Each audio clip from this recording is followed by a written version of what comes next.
Halo semua, salam sejahtera Malaysia. Selamat datang ke channel Fels Lifestyle. Terima kasih kerana terus setia bersama di dalam channel ini.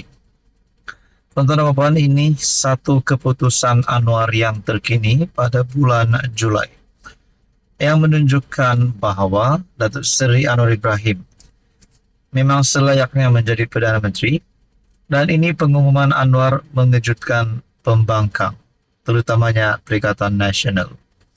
Saudara-saudara, berkaitan dengan isu berhubung penjualan saham MAHB kepada GIP, sudah pasti Datuk Seri Anwar Ibrahim dikecam, dikritik, diserang oleh PN berkaitan dengan isu ini. Namun, apa komen dan pandangan Anwar terkini? Satu artikel daripada Malaysia Kini bertarikh 1 Julai.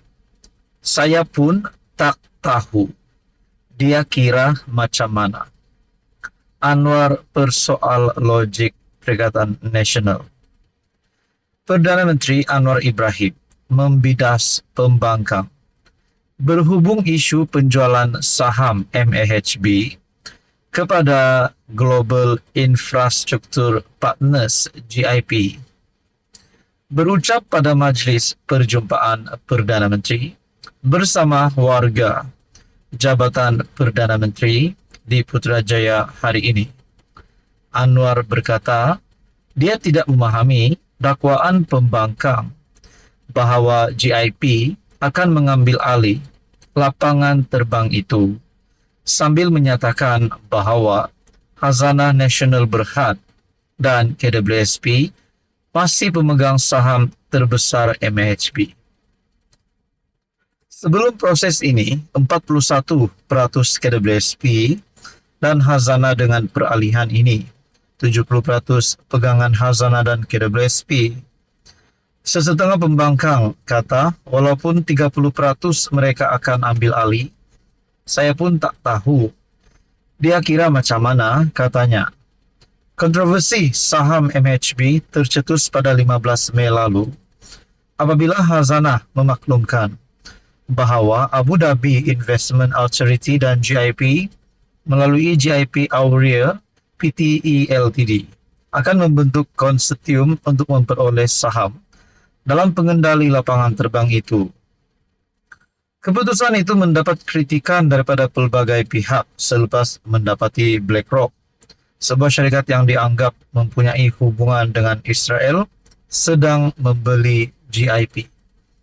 Saudara-saudara, berkaitan dengan isu dan persoalan ini, Datuk Seri memang sudah diserang. Tapi ini komen Anwar yang terkini. Anwar persoal logik PN. Saya pun tak tahu dia kira macam mana menurut TMX. Bahkan Muhyiddin Yassin juga ada menyentuh isu ini berkaitan dengan penjualan saham MAHB. Saudara-saudara, walaupun baru-baru ini Datuk Seri Anwar Ibrahim diserang dengan perhimpunan anti Anwar lah, ada saja gerakan, ada saja komen menggesa Anwar letak jawatan. Disangkakan Anwar akan letak jawatan, disangkakan Anwar akan tumbang. Namun, Datuk Seri Anwar Ibrahim masih lagi kekal berdiri teguh sebagai Perdana Menteri hari ini. Jadi saudara-saudara, keputusan Anwar yang terkini berkaitan dengan isu penjualan saham MAHB kepada GIP. Datuk Seri Anwar Ibrahim membidas pembangkang dan mempersoal logik Perikatan Nasional. Jadi saudara-saudara, apa komen anda? Ini pasti satu lagi kemenangan dan kehebatan Datuk Seri Anwar Ibrahim. Sekian saja, teruskan bersama di dalam channel ini untuk info yang seterusnya. Halo semua, salam sejahtera Malaysia. Selamat datang ke channel Fels Lifestyle.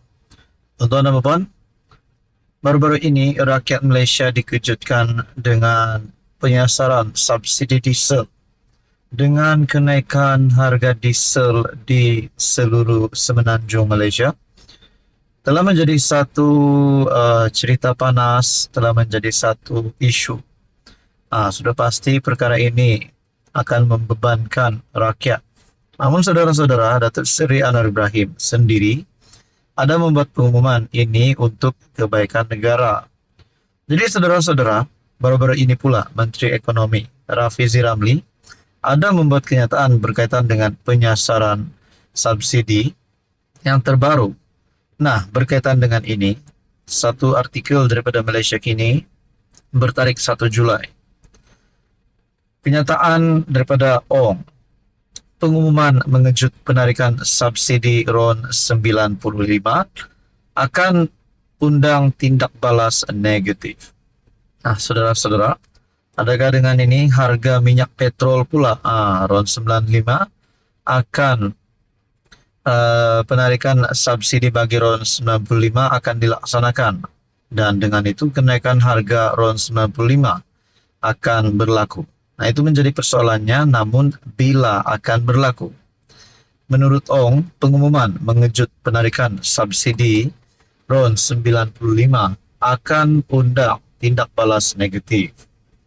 Bekas Timbalan Menteri Perdagangan Antarabangsa dan Industri, Ong Kian Ming, mempersoalkan kenyataan Menteri Ekonomi Rafizi Ramli bahawa kerajaan akan menggunakan strategi sama untuk tidak memberi notis awal kepada orang ramai mengenai sebarang keputusan untuk menghapuskan subsidi petrol RON 95 seperti yang dilakukan untuk diesel. Katanya, keputusan untuk tidak mendedahkan tarik subsidi itu akan ditarik seperti pengumuman tentang program rasionalisasi subsidi diesel berkemungkinan tidak akan diterima baik dan mengundang tindak balas negatif. Pertama, rasionalisasi subsidi diesel pada Jun lalu bukanlah sesuatu yang mengejutkan kerana ia telah pun diumumkan oleh PM dalam bajet 2023. Kedua, walaupun MOF telah menyediakan alasan untuk rasionalisasi subsidi diesel dalam pengumuman program Budi untuk kumpulan yang disasarkan bantuan subsidi diesel, cara mendadak kenaikan harga diesel diumumkan tidak diterima dengan baik oleh kumpulan yang terjejas. Ini termasuk ada yang layak mendapat bantuan disasarkan tetapi masih belum membuat permohonan atau tidak tahu mereka boleh memohon, terutama dalam sektor logistik.